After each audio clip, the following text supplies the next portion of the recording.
Bonsoir, bienvenue pour cette nouvelle édition du 7-8. L'actu en ce 31 mars. Nous allons revenir au cours de la prochaine demi-heure sur les résultats du second tour des élections municipales dans le département et plus particulièrement sur Saint-Quentin, en Yvelines et les communes avoisinantes.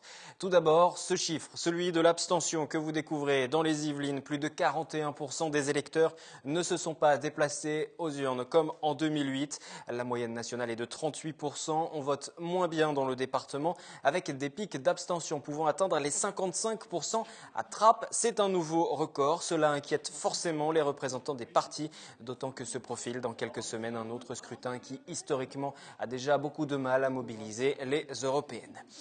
Vous le savez, si vous nous suiviez hier en direct sur TV Fil 78 lors de la soirée spéciale préparée par la rédaction à l'occasion du second tour, vous l'avez vécu en direct. L'agglomération de Saint-Quentin en Yvelines n'est plus à gauche. 4 des 7 communes qui la composent sont toujours détenues par les socialistes et les communistes. Mais la gauche s'étant écroulée dans les oppositions à Elancourt et à Montigny, le nombre d'élus communautaires est à l'avantage de l'UDI et de l'UMP aujourd'hui. Catherine Zulato pour les précisions. L'agglomération saint-quentinoise bascule à droite, une première depuis sa création en 1973. À l'issue de ce second tour des municipales, 25 sièges échouent aux candidats qui portent les couleurs de la droite et 23 à ceux qui portent les couleurs de la gauche. Et ce, alors que les communes conservent leurs couleurs politiques. Guyancourt, Trappes et Manille-la-Hameau restent socialistes, La Verrière communiste, Elancourt demeure UMP, Montigny divers droite et Alexandra Rosetti UDI en porte voisin le Bretonneux. 4 villes à gauche, 3 villes à droite, une particularité qui va influer sur le mode de gouvernance, comme l'estimait Michel Laugier, le maire de Montigny, dimanche soir sur notre plateau. On a beaucoup d'atouts à Saint-Quentin. Moi, je souhaite surtout que, justement, cette agglomération soit surtout un outil pour les communes et qu'on réussisse ensemble. Et pas que ce soit, comme ça l'a été il y a quand même pas mal de temps, un outil plus politicien en direction de certaines formations politiques, tout simplement. Donc là, moi, aujourd'hui, je suis pour plus de clarté, plus de transparence. Et effectivement, que tout le monde soit associé. On a cette nouvelle gouvernance à inventer, je pense malgré tout collectivement, même si ça sera à la charge de celui qui, ou de celle, visiblement de celui qui sera à la tête de l'agglomération de faire des propositions. Mais forcément, il faudra inventer quelque chose pour réussir à sortir de cette situation un peu étrange où effectivement 4 villes de gauche peuvent être avec 3 villes de droite et avec une majorité quand même de sièges pour la droite. L'agglomération saint-quentinoise, à droite, c'est une révolution politique, certes, mais pas tant que cela, car les écarts entre la droite et la gauche ont toujours été serrés. Par exemple, pendant les 16 années de gouvernance de Robert Cadalbert, la répartition était de 22 sièges pour la gauche et 20 pour la droite. La différence entre un projet de gauche et de droite, on le sait ce que c'est. C'est effectivement un projet où on accueille pour tout le monde, une mixité sociale, des services publics de qualité. Bon, on connaît les grands fondements entre la gauche et la droite, mais sinon, moi je suis sûr que les élus, quels qu'ils soient à la direction de Saint-Quentin, ils auront envie que ça continue et que ça continue à réussir à Saint-Quentin-en-Yvelines. Il faudra encore patienter plusieurs jours pour connaître le nom du futur président de la communauté d'agglomération, attendre déjà l'installation des conseils municipaux à Trappes et à Voisins-le-Bretonneux. Le nouveau conseil communautaire doit se réunir avant le 30 avril. On va regarder à présent plus en détail les résultats sur Saint-Quentin en Yvelines, dans les 2 communes qui n'avaient pas encore désigné leur maire au premier tour. Et à Voisins-le-Bretonneux, c'est une surprise. Alexandra Rosetti l'emporte face à Alexis Biette, le maire sortant. Il ne fera donc pas de 4e mandat. Il a été battu d'à peine 15 voix par son ancienne première adjointe à l'issue d'une campagne très tendue. Catherine Zulato et Anthony Reich. La liste Voisin-ma-ville, 2340 voix, soit 41,81% des voix. La liste Alexandra Rosetti 2014, 2355 voix, soit 15 voix de plus.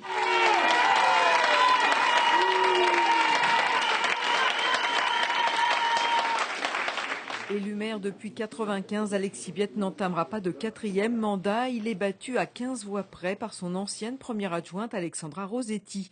Ancienne adjointe qui avait fait le choix de quitter l'équipe municipale en octobre dernier pour se lancer dans la campagne. Une campagne tendue entre les candidats qui n'aura toutefois pas énormément mobilisé les électeurs. Près de 42% ne se sont pas déplacés aux urnes ce dimanche. Alexandra Rossetti, émue, savoure sa victoire au micro d'Anthony Reich. C'était hier soir à l'annonce des résultats. Je suis effectivement très émue. Voilà. Il y avait seulement 15 voix d'écart, ça s'est joué jusqu'au dernier comptage. On a recompté, on a compté. Le stress a dû être jusqu'à la dernière minute omniprésent. Oui, c'est assez incroyable ce va-et-vient de voix, plus 3, moins 15, etc. C'est assez hallucinant. Donc ça veut dire que c'est un score extrêmement serré et ça veut dire que les Vicinois se sont quand même mobilisés pour élire leur nouveau maire. Vous avez déjà des dossiers prioritaires ? Oui, les dossiers prioritaires, je crois, c'est ce qu'on a entendu sur le terrain beaucoup. C'est tout ce qui concerne la circulation, ce qui concerne l'aménagement de la ville. Ça, je crois que les gens ont beaucoup d'attentes à ce sujet. Et donc, c'est quelque chose dont on va s'emparer immédiatement. J'ai quand même eu 2340 électeurs qui se sont portés sur ma liste, avec un écart très faible pour le moment qui est de 15 voix. Quel est l'avenir pour vous après cette déception pour l'instant en tout cas ?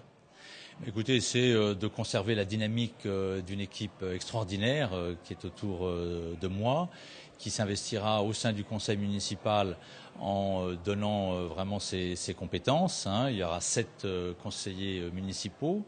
Et puis au niveau de la communauté d'agglo aussi, où moi-même je continuerai à siéger. C'est une déception de fait, mais on a souffert du contexte général du pays d'un côté, et on a surtout souffert d'un taux d'abstention beaucoup trop important. J'espère qu'Alexandra portera quelque chose et qu'elle travaillera avec tout le monde, y compris nous dans l'opposition.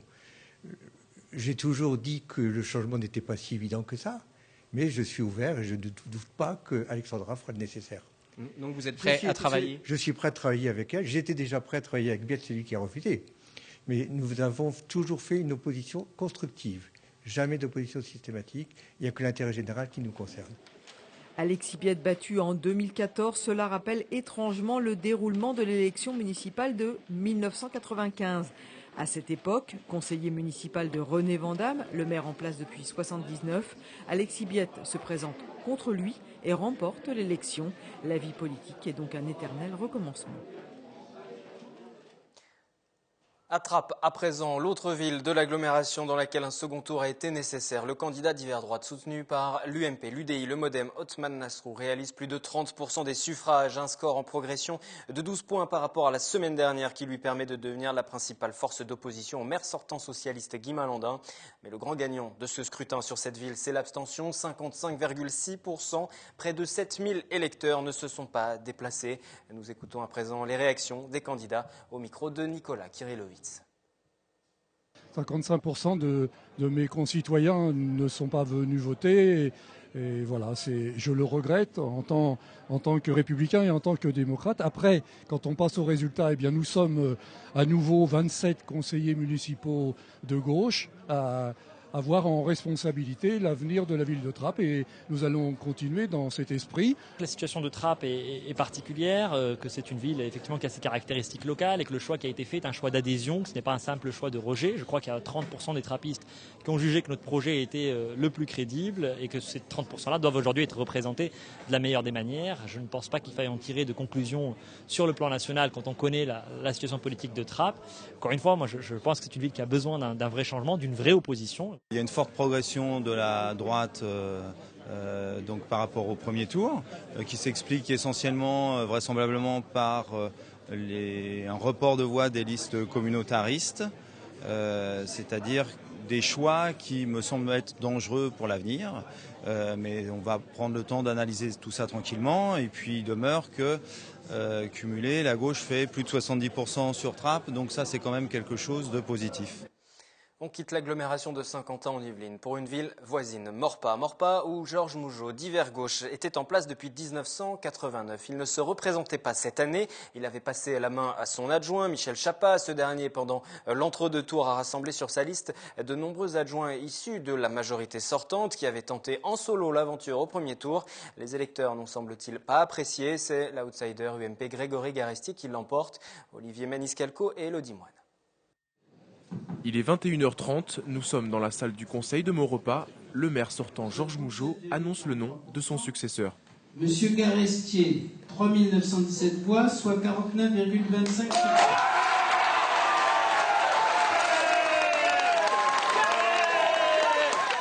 Avec 49,25% des voix, Grégory Garestier arrive largement en tête de ce second tour. Une victoire qu'il explique par l'envie de renouveau des Maurepasiens. Je suis très heureux, merci aux Maurepasiens de leur confiance.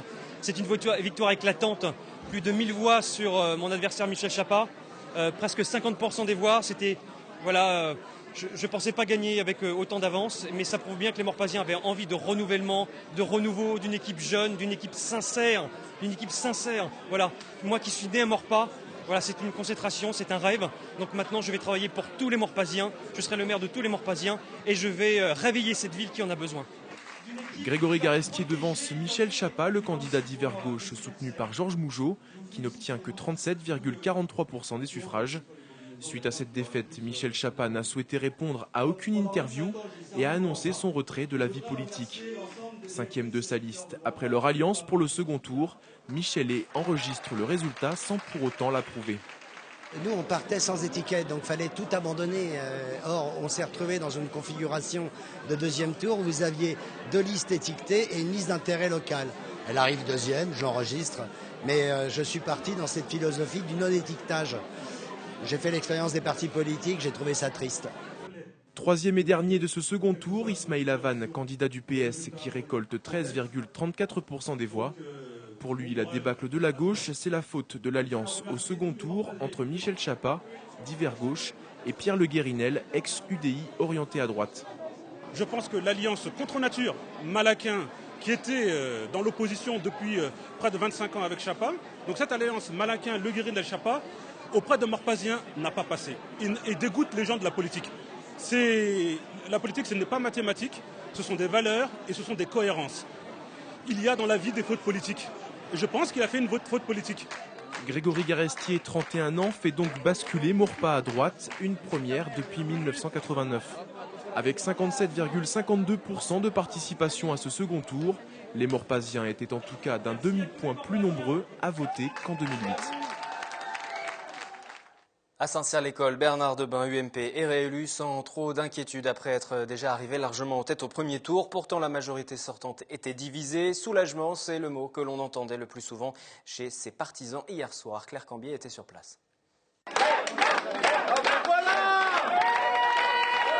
Sans grande surprise, le maire sortant UMP, Bernard Debain, a été réélu hier à Saint-Cyr-l'École. Sa liste d'union de la droite recueille 48,56% des suffrages exprimés et 25 sièges sur 33 au conseil municipal. Elle n'aura cependant pas réussi à s'entendre avec Gaëtane Desjardins, candidate sans étiquette, malgré de multiples tentatives de tractation.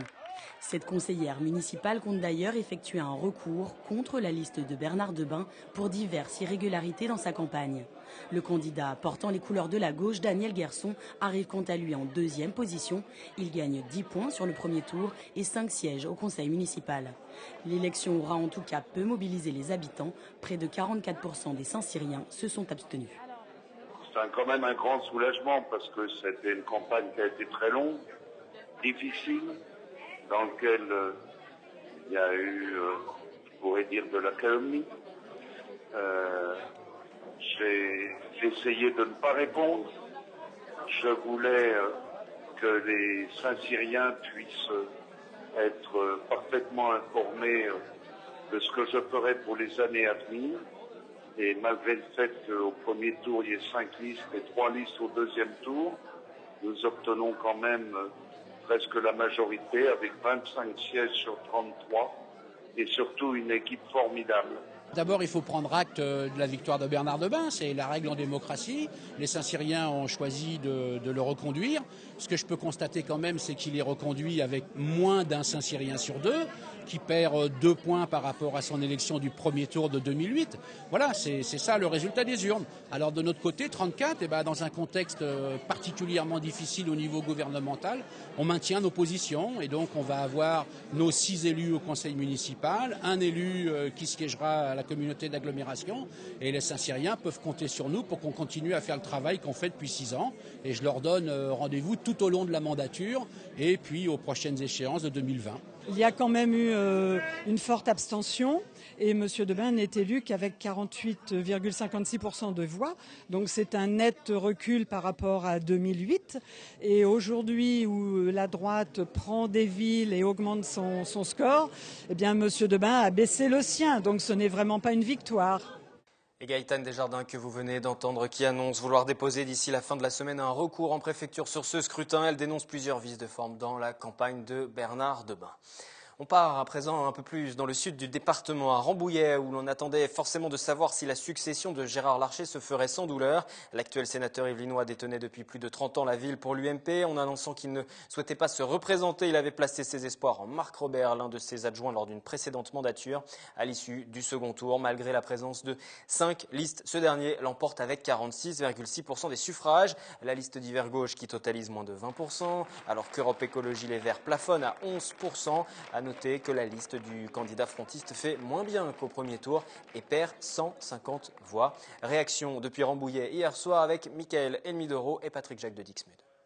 5 listes au second tour permettaient à beaucoup de Ramboulitains de pouvoir s'exprimer. C'est bien ainsi d'ailleurs. Je trouvais que quelque part les rapprochements qui n'ont pas pu se faire au premier tour, c'était aussi bien que cela. Et aujourd'hui, les Ramboulitains se sont prononcés pour chacune de leurs convictions. Et aujourd'hui, elles sont là. Donc les Ramboulitains me suivent et souhaitent que je sois leur maire. Et comme je dis, je serai le maire de tous les Ramboulitains, bien évidemment. C'est aussi, vous l'avez compris ce soir, j'imagine, un moment d'émotion parce que je vais prendre la succession d'un personnage, Gérard Larcher, qui me laisse une ville solide, une ville de qualité, avec une qualité de vie, une identité, et que le challenge pour moi, avec mes coalistiers, c'est de poursuivre ce chemin. Mais j'ai un bel exemple derrière moi. C'est un Rambouillitain j'allais dire de naissance, mais il aime cette ville comme je l'ai aimée. Il incarne des valeurs autour du gaullisme social, où il a su rassembler, et je suis certain qu'il sera le maire de tous. On ne pouvait pas renverser la vapeur avec le premier tour et la différence avec Marc Robert était telle, c'était impossible. Donc, en tenant compte de cela, on s'en tire plutôt bien puisqu'on reste le premier groupe d'opposition, qu'on a 3 élus au conseil municipal, les autres groupes d'opposition en auront 2, et qu'on obtient 2 élus au conseil de la communauté de communes, les autres groupes d'opposition en auront 1. Donc on pourra toujours parler haut et fort et veiller au grain pendant le mandat qui vient, comme on l'a fait dans le dernier mandat. L'UMP qui progresse fortement au niveau national et qui progresse également fortement dans les Yvelines. Mainmise de l'UMP dans le département, c'est l'un des enseignements locaux de ce scrutin. Le réveil a été difficile pour la gauche ce matin dans le département. Une vague bleue sans précédent dans les Yvelines, déjà largement ancrée à droite. Le département est quasiment sous le contrôle de l'UMP et de son allié l'UDI. Sous l'impulsion nationale, de nombreux bastions socialistes dans les Yvelines tombent à l'issue de ces municipales.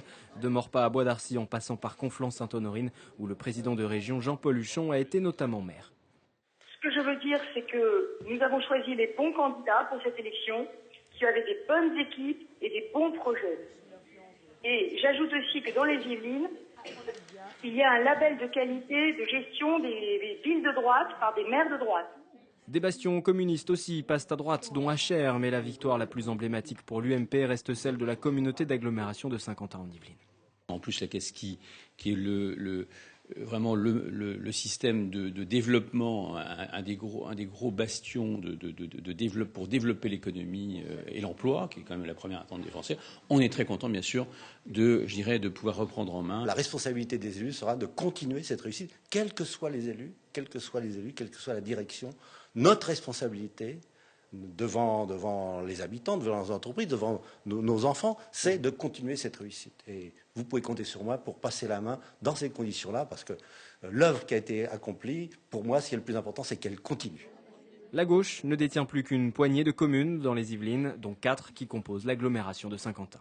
Je suis très satisfaite de voir que dans un contexte national que nous vivons pour le Parti socialiste, qui est un contexte de défaite, on a réussi sur l'agglomération de Saint-Quentin à conserver des villes à gauche et avec des scores qui sont quand même assez bons.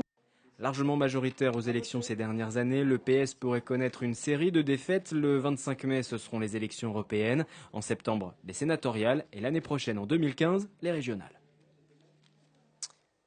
Et face à cette progression de la droite, le PCF évoque, je cite, l'urgence absolue de changer de politique, à commencer par le pacte d'irresponsabilité dicté par le MEDEF et la Commission européenne. PCF et Front de gauche qui appellent maintenant, je cite toujours ce communiqué de presse, à une riposte à la droite pour un changement de cap à gauche. Les deux formations donnent rendez-vous à ses sympathisants le 12 avril dans la rue pour une manifestation.